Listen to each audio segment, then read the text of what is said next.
ঝামেলা বেঁধে গেল। এবার আমাদের যে কুকুর এখানে থাকে সেই কুকুরগুলো আবার কি করেছে, ওর উপরে অ্যাটাক করেছে। আর সেই মুহূর্তে আমিও গেছি, আর ওরা সঙ্গে সঙ্গে ঘেউ ঘেউ শুরু করে দিয়েছে, মারামারি শুরু করে দিয়েছে, ঠিক আছে। এবার মারামারি শুরু করে দিল, ঘেউ ঘেউ শুরু করে দিল।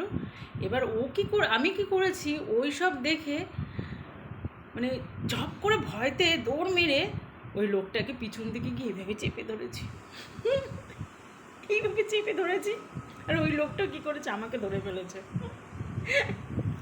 ও বাবা, তো সেই যে সিনটা, আমি সেই থেকে মানে ওকে আমি দেখলে লজ্জা পাই, ও আমাকে দেখলে লজ্জা পায়। তো আমাদের যে দোকানদার সে আমাকে বলছে যে আচ্ছা এই যে যে তুমি ওকে জড়িয়ে ধরলে, এই জড়িয়ে ভয় পেয়ে জড়িয়ে ধরেছো তাই তো?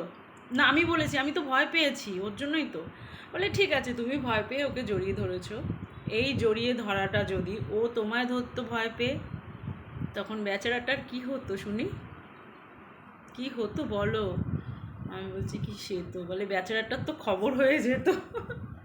তো এই যে দোকানে গেছি, বাবার চোখটা চুলকাচ্ছে, দোকানে গেছি তাই ওকে দেখেছি, ওকে দেখে আমিও মাথা নিচু করে নিয়েছি, ও চোখ ঘুরিয়ে নিয়েছে। তো সেটাই আজকে মনে পড়লো, তো ভাবলাম কি যাই তোমাদের সঙ্গে একটু শেয়ার করি আর নিমকি খেতে থাকি। তো এই হচ্ছে ব্যাপার। তো সত্যি মানে কিছু কিছু ক্ষেত্রে মেয়েরা অন্যায় করলেও ছেলেদের উপরেই চাপটা পড়ে, মেয়েদের কোনো দোষ হয় না, এটা এই কথাটা ঠিক।